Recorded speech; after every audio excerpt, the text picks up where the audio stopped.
Olá! No programa de hoje vamos conferir um projeto do Zoológico de Belo Horizonte para conscientização e preservação da anta e também uma pesquisa do Instituto de Ciências Biológicas da UFMG para estudar os mecanismos da visão utilizando corujas. Aproveite também para conhecer um pouco mais sobre a ave no Você Sabia desta edição. O De Olho nos Bichos começa agora!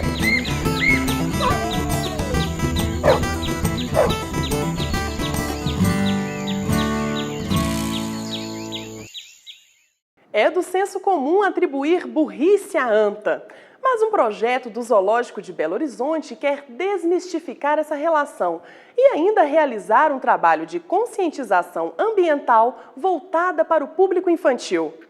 Quem é que nunca chamou ou foi chamado de anta? Eu levo mais pela brincadeira, né? Quando é entre amigos, eu levo muito na brincadeira. Agora, quando é uma pessoa desconhecida, já incomoda um pouco, né? Já chamou alguém de anta? Eu? Já, várias vezes. E por que você chamou alguém de anta? O que a pessoa fez? É uma palavra de senso comum que tá relacionada a burrice, idiotice, coisa do tipo. Isso, nunca parei de pensar a respeito da correlação com o animal mesmo. A associação da anta com a falta de inteligência vem da época dos antigos caçadores. Ela faz sempre o mesmo caminho, da mata fechada até os rios, onde bebem água. Por isso, os caçadores punham armadilhas, onde encontravam pegadas. E cedo ou tarde, o animal caía na armadilha. Daí a origem do apelido. Mas o que pouca gente sabe é que a fama é algo injusto, pois o animal é extremamente inteligente. Ela é apenas determinada. Se ela tem um caminho a seguir, ela vai em frente. Mas ela não é um animal que deixa de fazer alguma coisa por falta de inteligência. É uma memória muito boa, é uma das provas de que ela é um animal inteligente, muito inteligente. Ela interage, ela é capaz de reconhecer um tratador e vocalizar para esse tratador. Ela é capaz de ensinar o filhote a selecionar o alimento quando ela está na floresta. Aqui mesmo, o filhotinho começou agora a alimentar e folhas, frutos, quando ele vai para um alimento que é mais duro, a gente percebe que ela vai empurrando ele para frente, para folhas que são mais macias, para banana que é mais macia.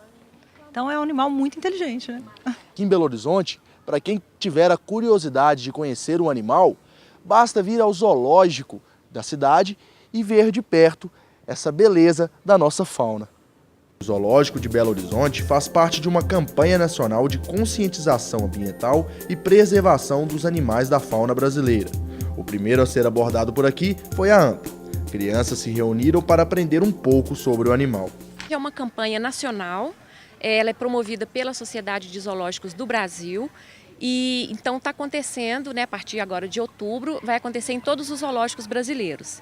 E o objetivo é trabalhar a conservação das espécies ameaçadas de extinção, as espécies brasileiras, e no caso a gente começou com esse animal, É um animal que é estudado há muitos anos, há muito tempo, tem várias atividades, pesquisas sobre esse animal, mas ele é pouco conhecido, porque as crianças que vêm ao zoológico, às vezes não tem muito conhecimento dos animais do nosso país.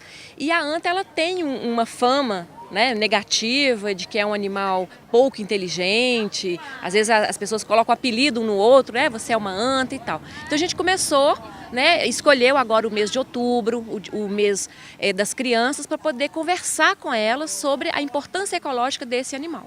Projetos como este têm o intuito de conscientizar as crianças para a importância desses animais. É um animal inteligente e importante, porque esse animal, como ele se alimenta de frutas, à medida que ele ingere essa fruta, a semente passa pelo trato intestinal e cai no chão, as suas fezes caem no chão e ali vão espalhando as sementes. Então, ela, na verdade, ela tem um título que é de jardineira da floresta, porque ela vai conseguindo replantar, porque ela dissemina as sementes pela floresta.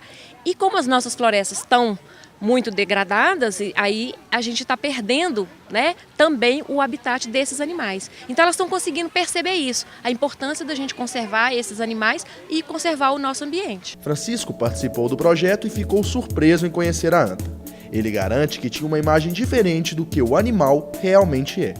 Que é muito diferente do que eu pensava da anta. Eu pensava que era um animal pequeno, que vivia em lugares diferentes, onde tinha pouca população. E eu nunca tinha visto uma anta tão de perto, assim que nem eu vi hoje. Misteriosas, de olhar atento, hábitos noturnos e, segundo a mitologia grega, é o símbolo da sabedoria. As corujas são animais muito admirados em todo o mundo. No Você Sabia de hoje, descubra de onde vem o termo pai coruja e curiosidades sobre a reprodução da ave.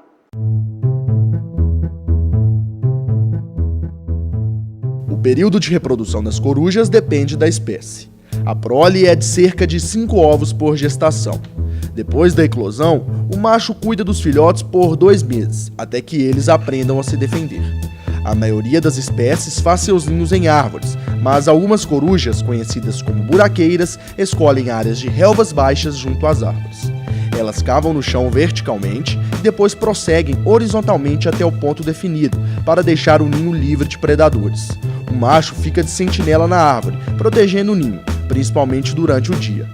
Na presença de um possível invasor, os filhotes podem imitar sons de serpente para fazer com que o agressor desista do ataque.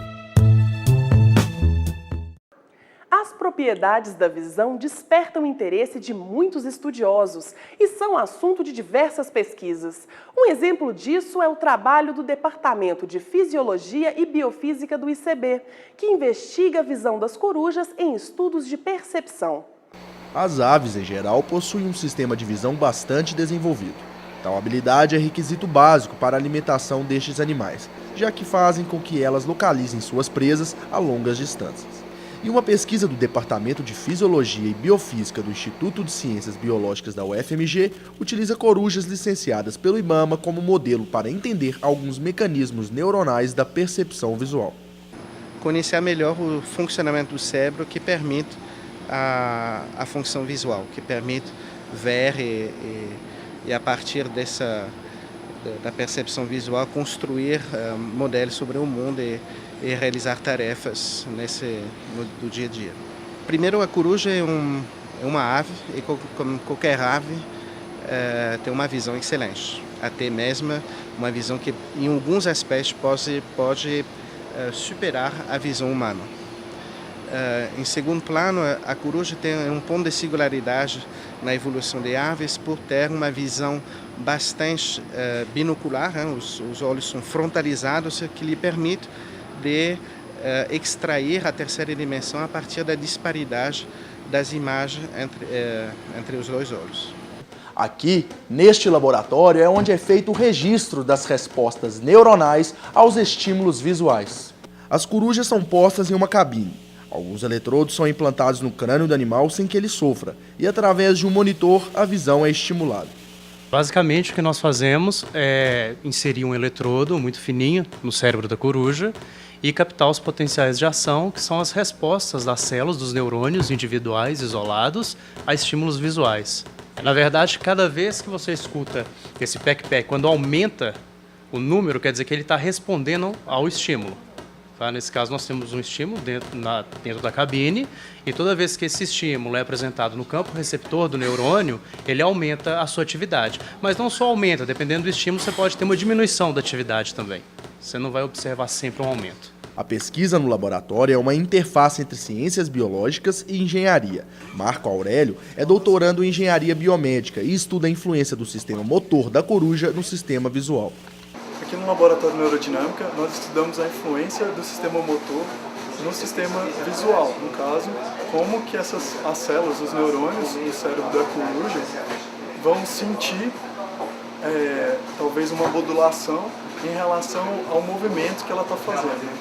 Para isso, nós utilizamos um sistema eletromagnético de rastreamento espacial que me devolve dados de posição e de orientação no espaço. A partir desses dados, eu consigo fazer um estimador de velocidade e eu extraio sacadas, os dados de uma sacada, que seria a amplitude, pico de velocidade.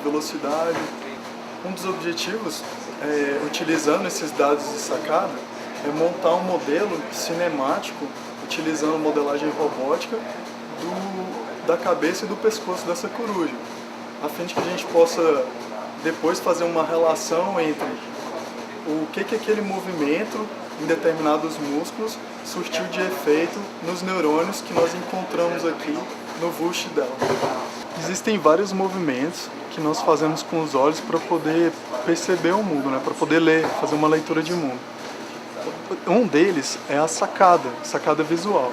A sacada é um movimento de uma velocidade muito alta e que ela tem um comportamento que é padronizado, assim, ela tem o que eles chamam de um main sequence, né? Uma sequência principal que você consegue categorizar ela. Dentre essas sacadas, a coruja, ela efetua também sacadas, só que a sacada dela, em vez de ser ocular, é uma sacada de cabeça. Esses aqui são dados reais da cabeça dela mexendo quando ela estava fazendo uma leitura aqui do que a gente estava apresentando para ela no laboratório.